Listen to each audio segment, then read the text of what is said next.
crossing to a beast world where females are revered and males are subservient. The mating system crashed due to the overload. Hundreds of billions of gold coins were credited to her account. The only requirement was to marry 7 handsome beastmen, but the girl had no interest in men. However, to return home, she must give birth to 20 cubs. Reluctantly, she first set her sights on winning over the handsome little golden lion, while also planning to win over the gentle little fox. A month had passed. Although Leberly chatted with her daily, he never took the initiative to advance their relationship. There was always a cautious scrutiny in his gentle gaze, but Evelina was no pushover. Her first 18 years had taught her how to survive. Perhaps Leberly's playboy exterior hid a very conservative heart. It seemed a change of strategy was needed. First, she went to the servants to gather information. Most of the news was about Luca.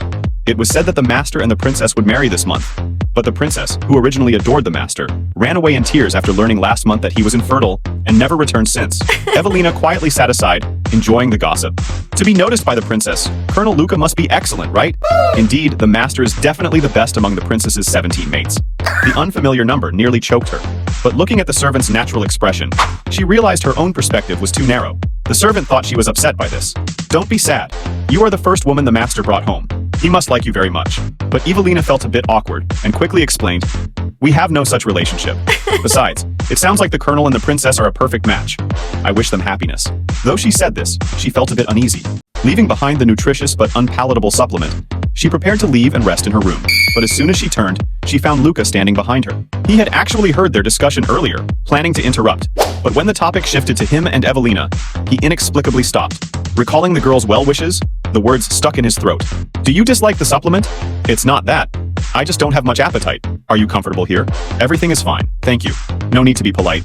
Suddenly, an awkward silence spread. The boss of the illegal auction has been caught. Evelina habitually squeezed out a smile. As expected of Colonel Luca, I knew you would catch that bad guy. Although she wasn't very happy, she couldn't let the conversation drop. Luca suddenly frowned. "You don't have to force yourself. Don't compliment me if you don't want to smile." The girl was stunned. She had done the same with Leberly before. But the man hadn't noticed her efforts, just enjoying the interaction.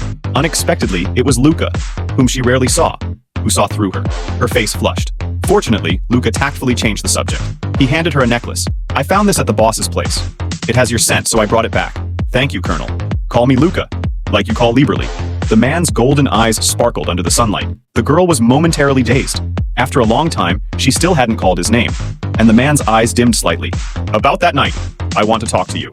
The girl was about to ask what when she suddenly remembered, her face turning crimson. Luca was about to continue when the butler interrupted. "Master, Officer Angus is waiting in the office. He said it's urgent." Evelina sighed in relief but felt a bit disappointed. Finally, Luca silently escorted her back to her room. In the office, Angus was excited, claiming he had made a major discovery. The auction boss confessed that Evelina was not a beastman, but an ancient human. Hearing this, Luca was stunned. If she was indeed an ancient human, the situation was complex. The rapid development of the current Federation relied on the ancient humans' vast achievements. However, beastmen had utilized less than 10% of ancient human knowledge. Even a fossil of ancient human excrement could fetch billions at auction. The emergence of a living ancient human would cause a sensation across the Federation. "Are you sure?" "I initially thought it was nonsense, but investigations confirmed it." The boss conducted a comprehensive check when he captured her. Although her body structure resembles a female beastman, she lacks beast traits. Experts verified that her characteristics perfectly match those of an ancient human female. Angus continued analyzing excitedly, but Luca was already in shock. No wonder he couldn't mark her. In the primitive era, males confirmed relationships by planting their scent in the female's glands to prevent other males from taking her. In the Federation era, marking symbolized mutual affection, since females could refuse marking. Cleaner scent in females attracted more males. Blocking drugs were later invented, allowing possessive males or females to avoid marking. Blocking drugs were later invented. For some possessive males, females would take the blocking drugs to prevent being marked. That night, Luca tried to mark the girl, but couldn't inject his scent. Thinking she took blocking drugs and considering his engagement, he decided to be her guardian and compensate her. He never expected this reason. "Hurry and seal all information. I will double-check her and report once confirmed." The next day, the sleepy girl was taken to see a doctor. "But Leberly treats me every day." She looked nervously at Luca, fearing her human identity had been exposed. After all, anomalies in the race are usually eliminated. Leberly gently reassured her, "My healing power can't replace a doctor's diagnosis." Luca knelt to tie her loose shoelaces. "Don't be afraid. I'll be with you." Reluctantly, they boarded the spaceship to the hospital. Luca carried her off the spaceship and into the hospital entrance. Several doctors were already waiting. Strangely, there were no patients in the hospital during the day. "Luca, where are the patients? This hospital serves only royal members. We'll move your dedicated hospital here after this." Evelina was shocked. What does dedicated hospital mean? Just as she was about to ask, a group of white-coated doctors approached. I'm the hospital director. These are top experts from various departments. It's an honor to serve you today. Evelina felt it was too much. How could a checkup be this extravagant? Subconsciously, she looked up. The others, noticing her, looked up as well. But there was only the ceiling. Evelina, what are you looking at? Checking if my health bar is empty. They looked confused. Luca thought she was still nervous and shielded her. Director, let unrelated personnel leave. The director quickly complied, dismissing the others. They went to the examination room, and Luca placed the girl in the medical pod after she changed. Seeing the small round pieces covering her, she grew anxious. Luca, am I terminally ill? Luca reached to comfort her, but stopped. Don't worry, it's a routine check. Soon, the checkup was over, and she was taken back to the waiting room. In the director's office, the director, sweating profusely, confirmed. She is an ancient human, and she is pregnant. Lieberly, wide-eyed in shock, exclaimed, She got pregnant after just one time? Luca, weren't you infertile?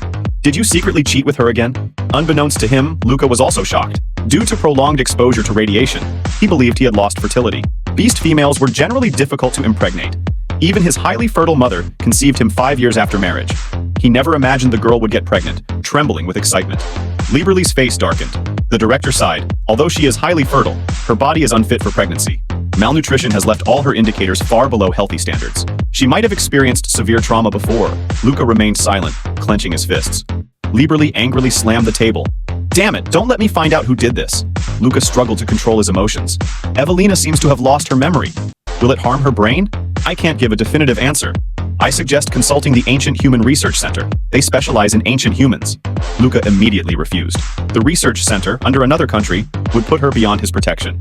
Moreover, Evelina had just adjusted to life in the mansion. He couldn't trust her to others. The director didn't insist, drafting a detailed pregnancy care plan. They thanked him and left the office. Outside, Lieberly punched Luca hard. Luca didn't dodge, taking the hit. Are you proud? You casually abandoned a female everyone else dreams of, and she's pregnant now. You're a disgrace to the Empire. Luca didn't argue. I'll explain to Evelina. Lieberly punched him again. Explain what? She's carrying your child. I ask you one last time. Will you be her mate? In the Empire, males could only choose one mate. Everyone knew Luca was engaged to the princess. Why did you approach Evelina, knowing your status? The question pierced his heart. Holding her the first time, he felt her fragility. Who knew she would carry his child? He considered leaving the family, but without its support, he was a talentless male. Evelina would be disappointed. He didn't want to see her disapproval, only to indulge in her warmth, making mistake after mistake. Seeing Luca's silence, if you can't leave your family's honor, stay away from Evelina. I will protect her from now on. With that, Lieberly left. Luca, biting his bleeding lip, walked in the opposite direction of the waiting room, leaving a lonely and unwilling figure behind.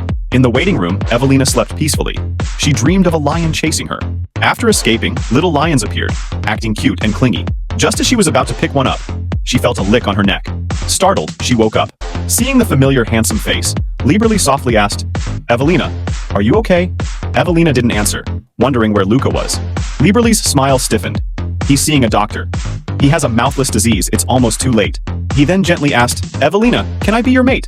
I want to take care of you. She should have agreed, enabling her system. But in the next moment, she seemed to hear something and abruptly stood up, directly rejecting Lieberly.